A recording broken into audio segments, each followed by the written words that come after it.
Ngayon, nagkakatipon tayo upang alalahanin at ipagdiwang kaisa ni Propeta Isaias ang pagdating ng Mesyas, sapagkat isinilang ang isang sanggol na lalaki para sa atin.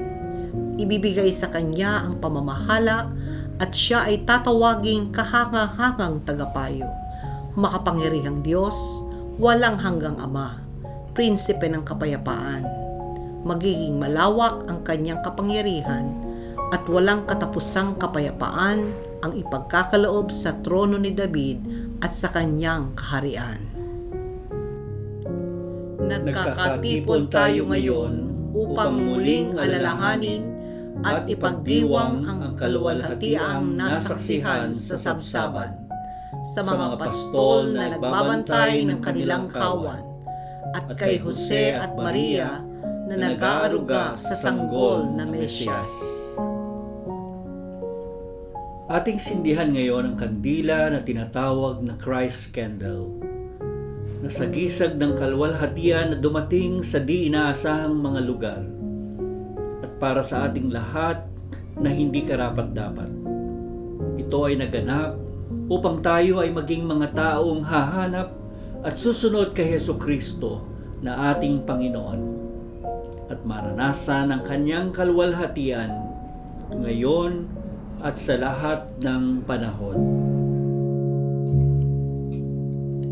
In this time of wars and threats of war, of fear, of weariness and hopelessness, God has given us a sign of hope. The hope which Isaiah spoke in the ancient days became flesh in a manger in Bethlehem.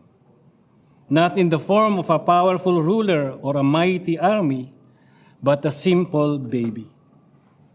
This is the reason, the very reason we celebrate Christmas. God's glory came to dwell in us, to fulfill the Father's purpose for His Son in the world, love, peace, and forgiveness. The season calls us to become signs of God's glory.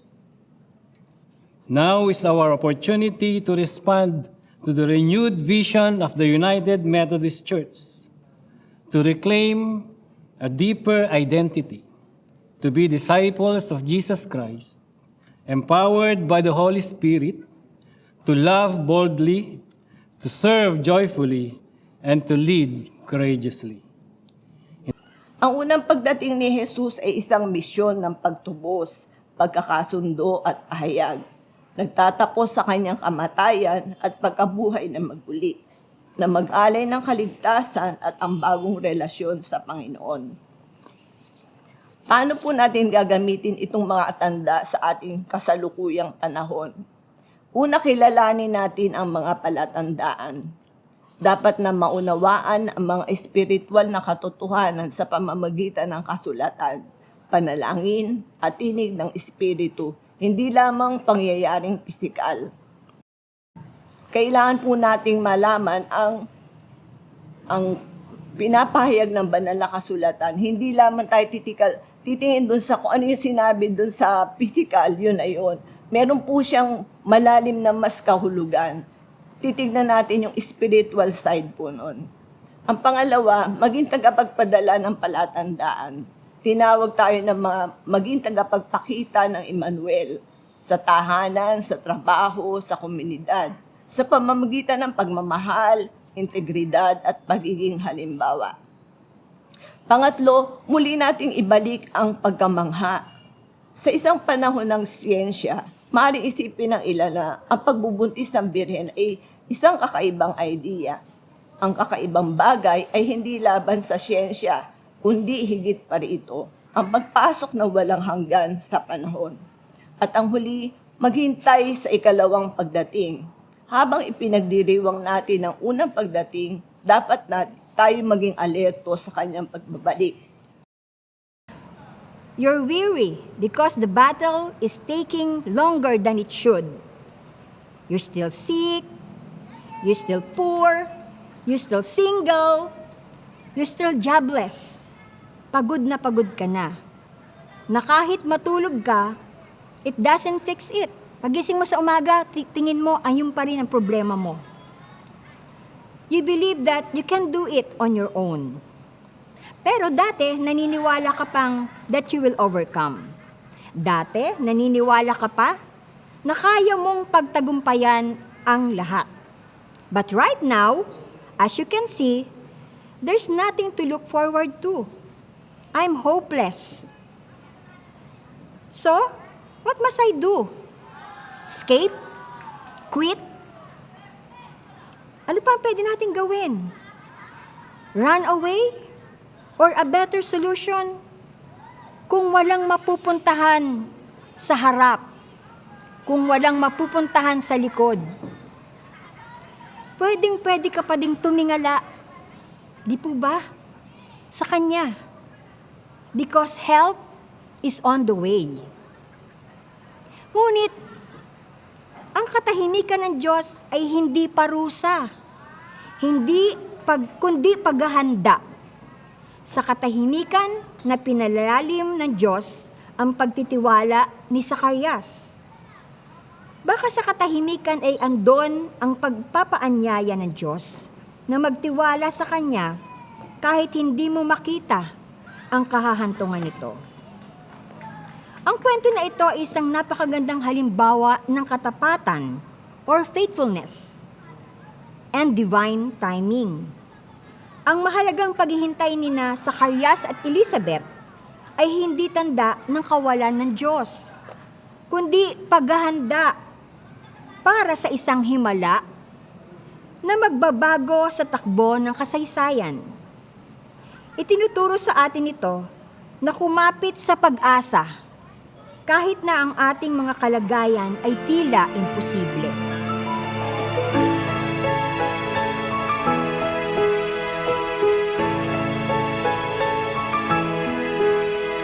Doon sa bayan ng Bethlehem, isang gabing kay dilim, sa langit sumilay ang isang bituin, liwanag nito'y kay ningning,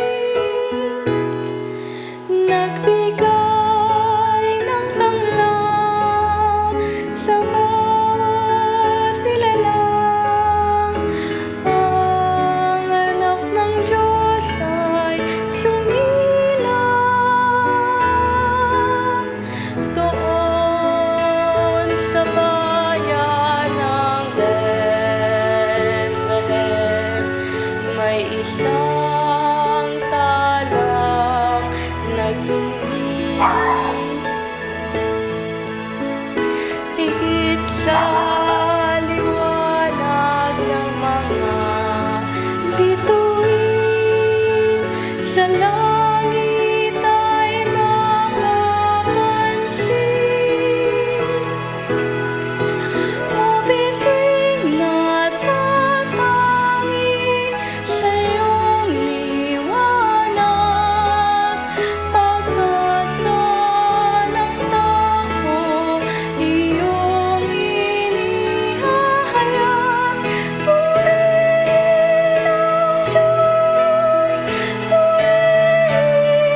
mo ba alam na ang kamag-anak mo na si Elizabeth na baog ay 6 na buwan na ngayong nagdadalang tao? At sa verse 37, sapagkat walang anumang bagay na hindi kayang gawin ang Diyos. Ang lahat ng ito ay pinakinggan ni Maria.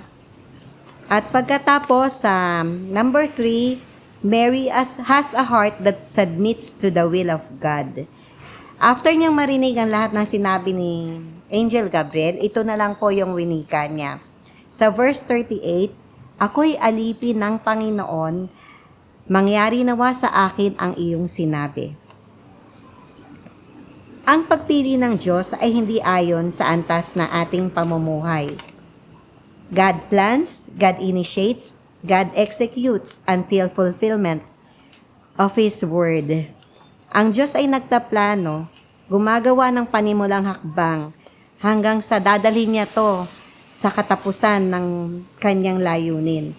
Katulad na sinabi sa Philippians 1 verse 6, ang mabuting gawang pinasimulan na sa iyo ng Diyos ay kanyang lulubusin hanggang sa araw ni Jesucristo.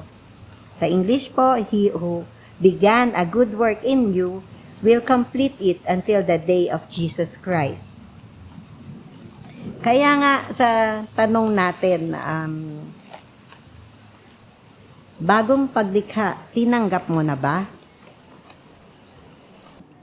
Hindi kinakailangan ng maraming tao na maging totoo ang iyong pananampalataya. Ang pakikinig sa tinig ng Diyos ay unang hakbang ng pananampalataya. Maaring mauna ang kagalakan bago ang himala. Lumundag sa tuwa ang sanggol. Hindi dahil tapos na ang himala, kundi dahil malapit ang presensya. Ang sukatan ng pananampalataya ay pagtitiwala, hindi resulta. Ikaw, si Elizabeth, at ikaw rin si Maria. May mga panahong ikaw ang tumatanggap ng mensahe. May panahong ikaw ang tagadala ng mensahe.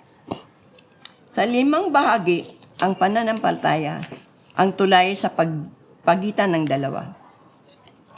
Ito ang tanda ng pinakamanghang pananampalataya. Ito ay nangangailangan ng prueba. Ang kailangan lamang ay presensya. Hindi ito humihingi ng kaliwanagan. Nalulugod dito sa misteryo. Hindi ito naghihintay ng himala. Sinasamba nito ang Diyos na gumagawa ng himala. Si Maria ay nagsisilbing halimbawa ng isang saksi na bukas ang ating buhay sa salita ng Diyos na nagtitiwala sa kanyang pagmamahal. Ang ating buhay ay dapat maging patotoo sa pag-ibig at katapatan ng Diyos.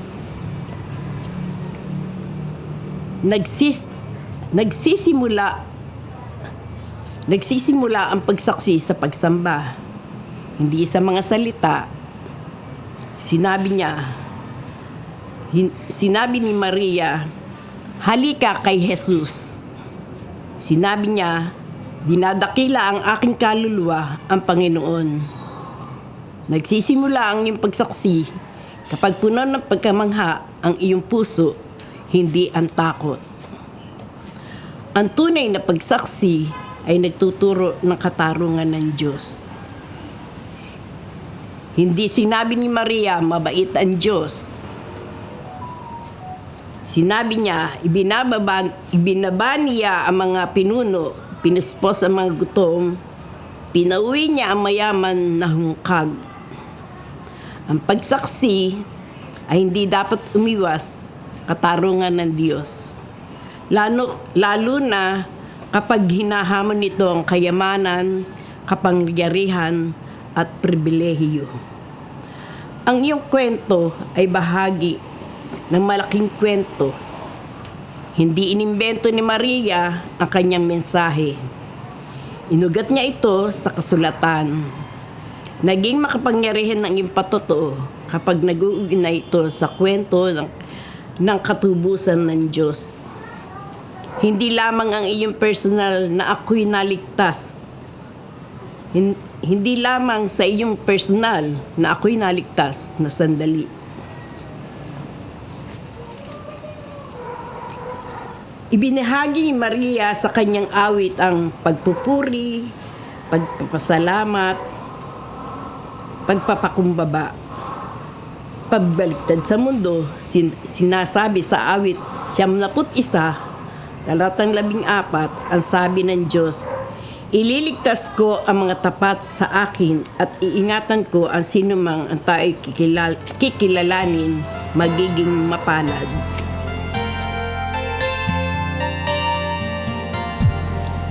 Kay raming tao ang nananampalataya, ngunit nilalagay ang pagtitiwala sa kung ano-anong bagay. Kaligtasan ng buhay ang inaadhika.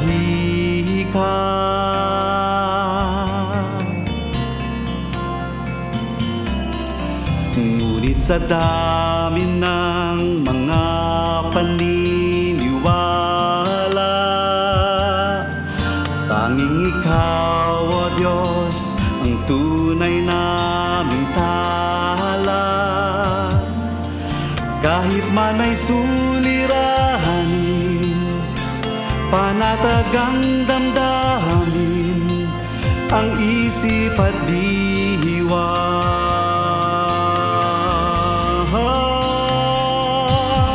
Ikaw lamang, Panginoon, ang ilaw ng sandaigdigan, ang sinag mo, ang tatanglaw sa isang mundong nadiringan.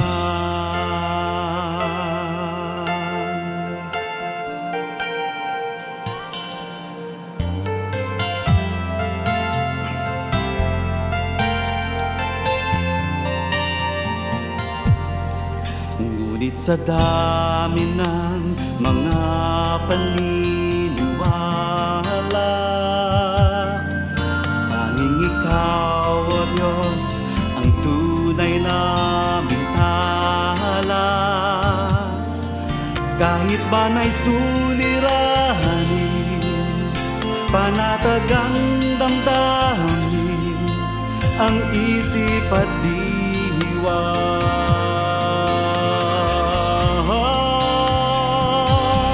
Ikaw lamang, Panginoon, ang ilaw ng sandaigdigan, ang sinag mo, ang tatanglaw sa isang mundong nadirimlan. Mula sa dilim, kami ay palayain, ang liwanag mo'y pasinagin, pasinagin. Ikaw lamang, Panginoon, ang ilaw ng sandaigdigan, ang sinag mo, ang tatanglaw sa isang mundong nadirinlan. Ikaw lamang, Panginoon, ang ilaw ng sandaigdigan, ang sinag mo, ang tatanglaw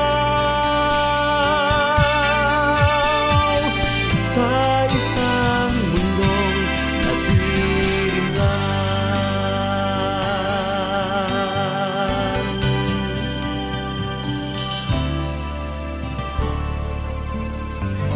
Kapatid, bukas kaya, may halaga ba saan man tayo naging abala nitong maghapon? Meron sa ating naging abala sa pag-aaral, sa trabaho, pagmi-minister, paglilingkod. Sabi sa unang aklat ng Juan, chapter 2, verse 17, ang mundo at lahat ng bagay dito na hinahangad ng tao ay mawawala. Ngunit ang taong sumusunod sa kalooban ng Diyos ay mabubuhay magpakailanman. Ngayon nga'y 2,000 years na ang lumipas, subalit patuloy na umaabot ang layunin ng buhay ni Juan. Ipinahayag niya ang mensaheng paghahanda ng tuwid na daan para sa Panginoong Hesus, na ating manunubos at tagapagligtas. Maging ang kanyang naging buhay hanggang kamatayan ay salamin ng tapat na pananampalataya. Nawa, tulad ni Juan, maging instrument tayo ng paglapit ng ating kapwa sa Panginoon. Bilang pagtatapos, kapatid, naganap na ang pagtubos at pagligtas.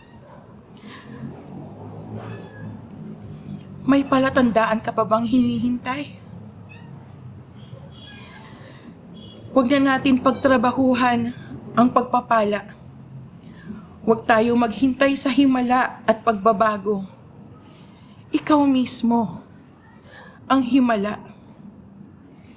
Ang pagkilos ng Panginoon sa buhay mo, ang pagbabago tungo sa dakilang layunin niya para sa buhay mo. Pagpapala ang makapamuhay tayong taglay ang kapayapaang dulot ng katiyakang ipinaghanda ni Juan at ng lahat ng nagsilbing mga Juan sa buhay natin. Salvation begins with God's tender mercy. Our salvation is not earned through human goodness and efforts. It flows from God's compassionate heart.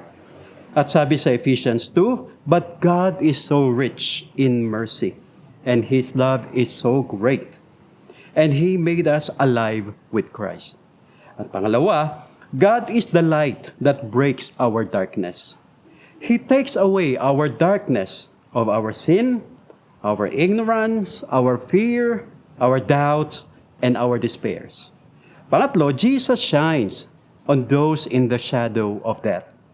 Kaya huwag tayong mawawalan ng pag-asa at matatakot sa kamatayan dahil buhay ang ating pag-asa. Ang pang-apat, the goal of the light is a life of peace. And that is to restore our relationship with God, with inner wholeness and the right direction in our life, filled with the Holy Spirit. Kaya ang tanong po sa atin, are you still living in the darkness of fear, doubt, unconfessed sin, and brokenness? Do you want to be free? Come to the light. Bilang tumanggap sa Kanya sa buhay na ito ng kaligtasan na kaloob ni Kristo para sa atin, tayo man ay pinagkakatiwalaan ng gawaing sumaksi, maging mga palatandaan ng Kanyang pagdatal o ng Kanyang pagdating sa ating mga kapamilya, kaibigan, katrabaho, at sa sino man upang masumpungan din nila ang Kristong Hari. Sa paghahanap natin ng mga katotohanan tungkol sa Panginoon, siya ay nagpapakita ng mga palatandaan sa atin. Kailangan lamang na hanapin natin ito ng buong puso, sundan ng liwanag ng palatandaang ibinigay niya, at higit sa lahat, ihandog natin ang ating mga sarili bilang pagsamba at pagkilala sa ating Panginoon. Salamat sa Diyos na nagpakita ng mga palatandaan at nasumpungan natin ang ating tagapagligtas sa buhay. Sa pangalan ng Ama, ng Anak, at ng Banal na Espiritu. Amen. Amen.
Sinulat ni Isaiah sa kabanatang 9 sapagkat isinilang ang isang sanggol na lalaki para sa atin.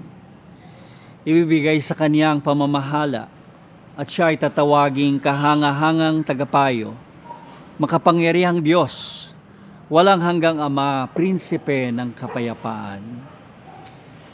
Ito ang prophecy tungkol sa pagdating ng Messiah, ang Kristong tagapagligtas sa kasalanang umaalipin. Siya ang mamamahala sa kanyang bayan sa pamamagitan ng mga tinalagang pinuno at pastol sa ilalim ng pamumuno at gabay ng dakila at pinunong pastol, si Jesus. Itatatag niya ang kaharian. Pamamahalaan ito na may katuwiran at katarungan magpakailanman.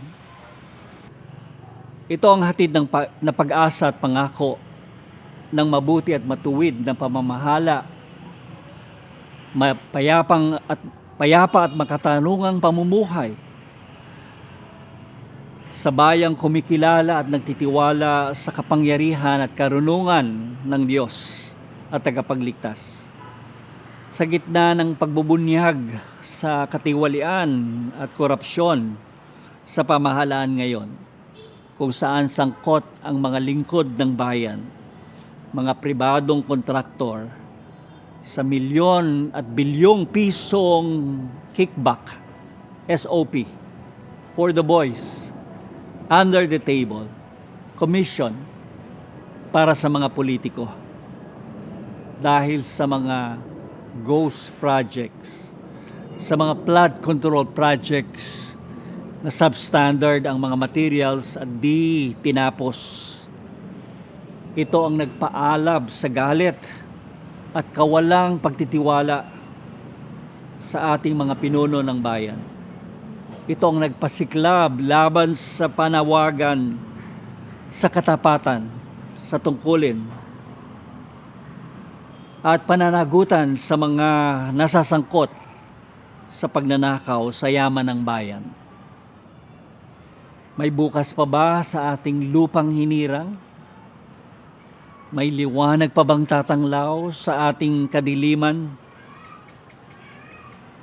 Mayroon ang sanggol na isinilang, ang karpinterong si Jesus, ang kordero ng Diyos na nag-aalis ng kasalanan, ang ilaw ng sanglibutan, ang Mesyas, ang Hari ng Israel. Itatatag niya ang pamahalaan na may katuwiran at katarungan. Bibigyan niya ng walang katapusang kapayapaan ang ating bayan. Sisigla at matutuwa ang lahat sa mabuting pamamahala ng mga nagsuko ng buhay sa Kanya at pinagyayaman ang bayan, hindi pinagnanakawan. Mangyari nawa ang mga pag-asa at pangakong ito hatid ng Pasko di lamang sa ating buhay, sa ating bayan, kundi sa ating mundo. Isang pinagpalang Pasko at masaganang bagong taon sa darating na bagong taon sa ating lahat.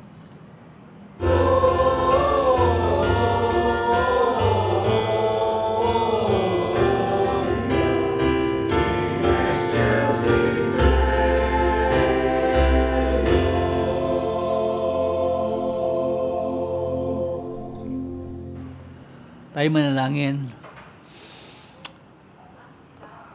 Kaming lahat, Panginoon, ay nagagalak at nagpupuri sa iyo na nagbigay sa amin ng napakagandang regalo ng handog, ng buhay, ng paglilingkod, at ng pag-aalay ng buhay ng aming tagapagligtas at Panginoong si Jesus.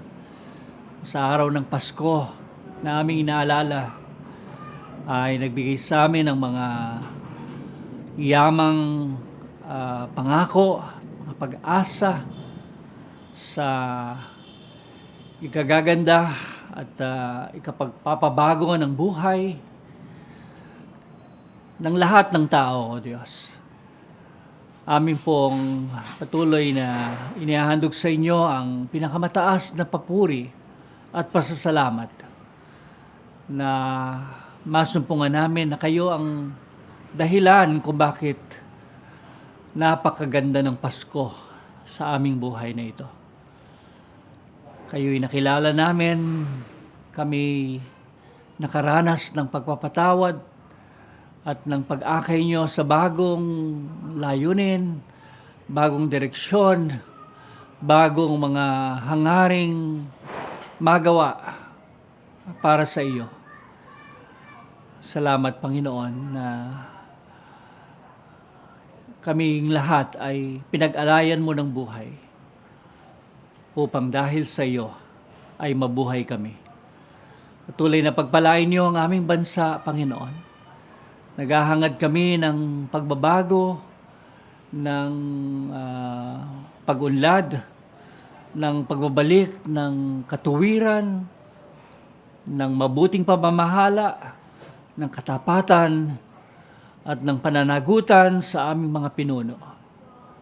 Nawa kami man ay magpamalas ng ganoong halimbawa sa kalagitnaan ng lahat ng aming ginagalawan upang ang hinahangad naming pagbabago ay magsimula sa aming mga buhay.